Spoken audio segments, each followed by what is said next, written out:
Colonel Daniel L. Davis, who is a military expert and host of the Daniel Davis Deep Dive on YouTube. Now, U.S. President Joe Biden is trying to get aid for Ukraine as well as Israel. What can you tell us of the United States' priorities at the moment? The biggest priority is for Israel because they're the ones that are at the, they are our allies. Ukraine is actually not a formal ally.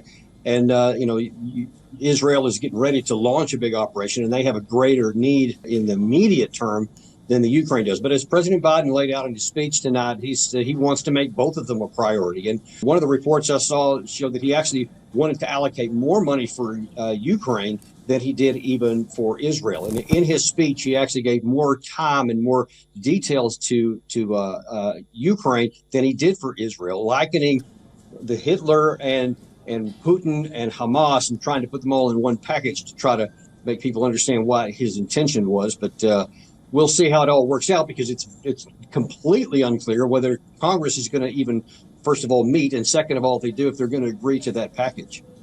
Now, so we've seen that there has been a concern regarding this spilling into a wider regional conflict as well. Also, from the latest in what we're hearing, Israel's Defense Minister Yoav Gallant has told his men to get ready for a ground offensive. What can you tell us of the practical implications of this, and how do you see the situation unfolding on ground going forward? Well, there's lots of reports that because of that very meeting you mentioned, that a lot of people believe the invasion is imminent.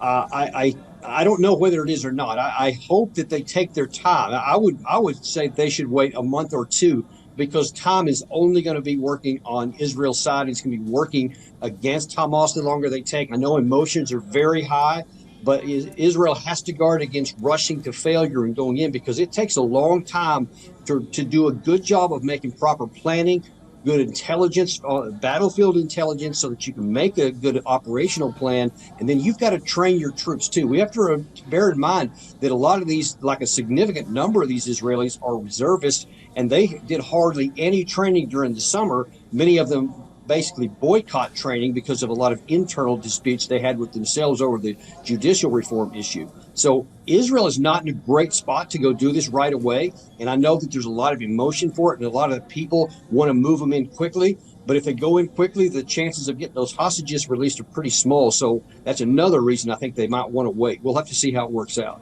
Tensions already soaring in the northern Israeli front between Israel and Hezbollah as well. What can you tell us of the involvement of Hezbollah? Yeah, this is the big wild card. This is the biggest challenge, because Hezbollah, many of their leaders who have met with some of the senior Iranian leaders, have come back and said that their red line is if Israel attacks into Gaza City in force, if they actually invade the city and in the strip with large numbers of ground forces. They have claimed that if Israel does that, then they're going to launch a northern attack, and so Israel will have to fight a two-front war.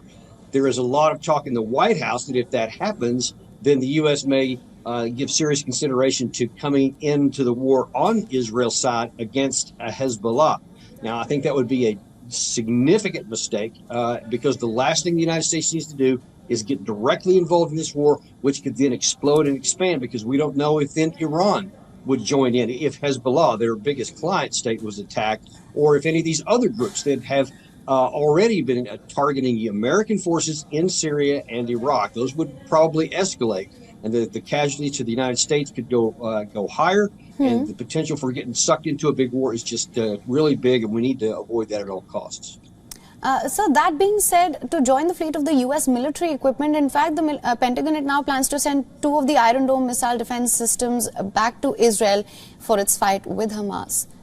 How do you assess this? Yeah, and the reason for that makes sense because, you've seen this daily images practically, and certainly since 7 October, is the significant number of rockets that have been coming in from Hamas, and it's depleting a lot of the systems that Israel has. And especially if Hezbollah does come in from the north, then Israel's going to need additional air defense systems in the north that are dedicated to that area, as well as what they have to protect their major cities right now. So that makes a lot of sense. But it's also important to note that there are a limited number of interceptor missiles, both here and in the United States.